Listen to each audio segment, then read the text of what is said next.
Hey, friend. Welcome to the Grief to Great Day podcast. Do you feel like you're going crazy? Is the shower the only place for you to really cry? Are you surrounded by people, but you still feel all alone? Do you want to be the you were before your loved one died, but you have no idea how to get there? I'm Steph Cabanis, Southern by choice, wife, turtle triathlete, Jesus follower, and fellow traveler in the journey of grief. I too struggled to breathe, questioned God and my faith, and thought I would never be happy again. But God took my brokenness and He turned it into a breakthrough. So if you're ready to understand how to navigate grief, lean into your faith and take just one step towards healing, then bring your ugly cry, get into a comfortable place, even if that's your bed right now, and let the healing begin. Girl, there's hope for your future. Come on in the house and join me on that couch. I'm Steph, and this is Grief to Great Day. Thank you for being here. I know this is a podcast you did not want to have to search for, but I hope you always feel welcomed and heard through these episodes. Grief to Great Day is downloaded in over 100 different countries in almost all the continents.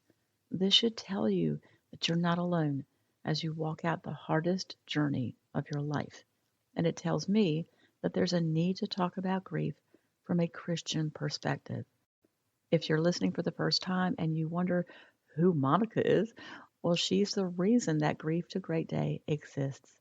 She died within 6 months of being diagnosed with stage 4 cancer, but her faith journey changed my life. It changed me. Her story could change you too. So if you want to learn more about dying to be healed, the book I wrote about her crazy faith and undeniable fortitude, go to my website, grief2greatday.com, and click on the book tab. In this podcast, we talk about understanding grief. Like, it's not just about being sad. We talk about how to get through the day when you got nothing left, and how to grow your faith even if you don't want to talk to God right now. So if you're just starting your journey, please know that life will change. It won't always hurt like this. It's important for you to grab a hold of that. So I'll say it again. Your life will change and it won't always hurt like this. This is not to say that you'll stop missing your loved one, because you won't, but you will be able to breathe, to laugh, and to live again. When I returned to work after Monica died, I walked into the hospital where I had worked for almost a decade, and it was now confusing. It was unfamiliar, and I felt like it was the first time I was walking down those halls. I did thank God, though, because I had not lost my job while I had taken FMLA and a leave of absence to take care of Monica. But I was now under a new administrator, and some of the departments had been shuffled, as is always the case in healthcare, but there were the core people I was still comfortable with. One of the departments was the end-of-life palliative care department. Isn't God good? The head of that department was a nurse practitioner, Susan, and she was incredibly kind to me. The first week I came back, she invited me out for coffee. Now, I didn't want to go because we weren't close, and I really did not want to cry in front of her. But that was before I stopped caring about where I left my tears. Anyway, I went to coffee because I thought she could help me sort out the feelings of despair and the overwhelm of having to go back to work. She said something to me that I now say to y'all. It was about, 2 months since Monica had died, and while I felt like I should be better by now, she told me I was just starting my journey, and it would be raw for quite a while. Those were the most acknowledging words I had heard. It told me I wasn't failing, that in fact grief was hard, and that I wasn't supposed to be over it, even though I was back at work. When we had coffee, she simply asked me about Monica. Now, they had never met in the hospital, but she had heard about her. That was the second kindest thing, to be asked about and given the opportunity to talk about Monica. At the end of our meeting, she told me that she led the End of Life Care Coalition of Eastern Carolina. I know, quite a mouthful. and she invited me to a meeting. Now, I just looked at her and I was like, the what? She repeated it and shared that they had functioned to bring a better understanding to doctors, nurses, and the community about end of life issues, like how to best take care of the patients, how the family grieves afterwards, and other things like healthcare power of attorney and those kind of things. I was hardly functioning at that point, so how could I help? I asked her. She said coming to the meeting and learning about grief could help me in my healing. Well, fast forward 1 year, and now I'm the secretary of this organization, and I'm finishing my master's degree in public health with a focus on community grief support. I had to do a study where I interviewed those who were actively or who had walked through grief, and I interviewed healthcare and community professionals in the grief world, like doctors, funeral home directors, grief group leaders, and more. And those two things there, being a part of that group and working on community grief support, kept my mind occupied on the only thing I really had an interest in. At one of our meetings, Susan shared a project, or an installation is what they call it, that we as a community had the opportunity to share with the public. It was called the Before I Die wall. Now, I share this with you for three reasons. Number one, I want to shift your thoughts for just a moment to your future, even if you can't see one right now. See, there's never been a time in your life that you have ever felt like a visceral feeling, the realness of mortality. And that's an opportunity to change you. Number two, I want this to allow you, even for a moment, and even if your faith is very shaky, to think about your future, because you do have one. And number three, I share to tell you again and again and again that it won't always be like this. Susan said they would pick a wall in the downtown area that we could use, or we could even put up large boards. All we really needed was chalkboard paint, chalk, and people to kind of keep an eye on it. Basically, what it is the words, "Before I die, I want to," and then there's a blank. This is repeated all over the board for people to fill in the blank with what they want to do before they die. To give you some history on how this board came to be, I'm going to read something from the person who started it. Her name is Chang, and she's an artist, and this is her story. Before I Die reimagines how the walls of our cities can help us grapple with mortality and meaning as a community today. And I never expected it to go beyond my neighborhood. I created the first Before I Die wall in New Orleans after the death of someone I loved. Joan was like a mother to me for 15 years, and there were still so many things she wanted to do. Learn to play the piano, live in France, see the Pacific Ocean. The shock of her death, it sent me into a long period of grief and depression.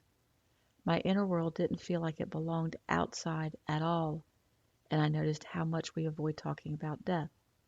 With time, I felt gratitude for the time we had together, and I found clarity in my life by contemplating death so much. But I struggled to maintain this perspective. It's easy to get caught up in the day to day and forget what really matters to you. I had lived a block away from an abandoned house that had been collecting dust and graffiti for years, and I wondered if I could make it a nicer space for my neighborhood and make a tribute to Joan by creating a space to restore perspective. I made a homemade stencil that said, "Before I die, I want to blank." With help from old and new friends, I painted the side of this crumbling house with chalkboard paint, and I stenciled it with this prompt so that anyone walking by could pick up a piece of chalk, reflect on death and life, and share their personal aspirations in public. It was all an experiment, and I didn't know what to expect. Because it was cheap to make, I thought it was no big deal if it didn't work out. By the next day, the wall was entirely filled, and it kept growing. Before I die, I want to sing for millions, abandon all insecurities, get my wife back, Eat all the carbs I want. Hold her one more time. Be completely myself. The gamut of humanity was on full display, and the wall became an honest mess of the longing, fear, insecurity, gratitude, humor, pain, and grace you find in every community. I saw how much I was not alone as I tried to make sense of my life, and the wall, it became an icebreaker for meaningful conversations on death and emotional health.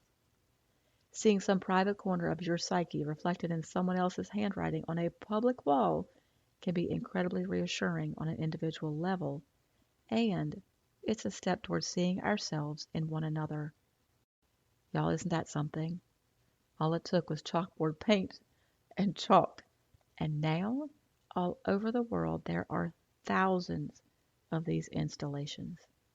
Now back to the End of Life Care Coalition of Eastern Carolina. We, as an organization, did install a Before I Die wall in our city, and it was full in a day or two.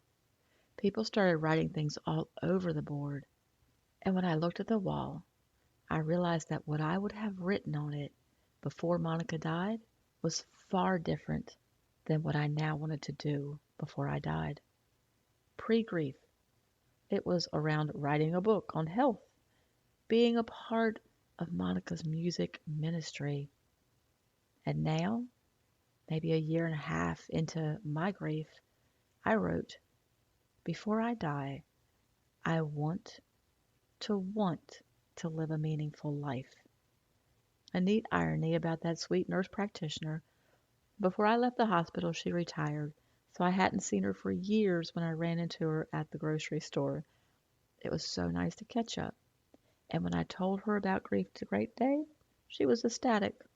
And when I shared that it was only because of God and it was faith-based, she had the oddest look. She said, that's interesting, because I'm not faith-based. Without her guidance and our mutual desire for community grief support, I may have gone down another road. But God used a non-believer with a passion for grief support to help a believer with only the experience of my personal grief to shape my future.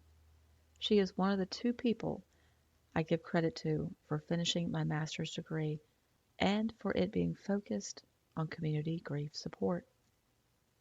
Your journey works, or the work of your journey this week. I want you to check out the Before I Die wall.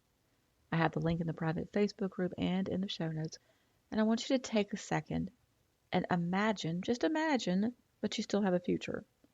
Imagine that you will still want to live a meaningful life. And when you do that, what is it that you will write in the blank after, before I die, I want to? The word of the week is Hebrews 6:19.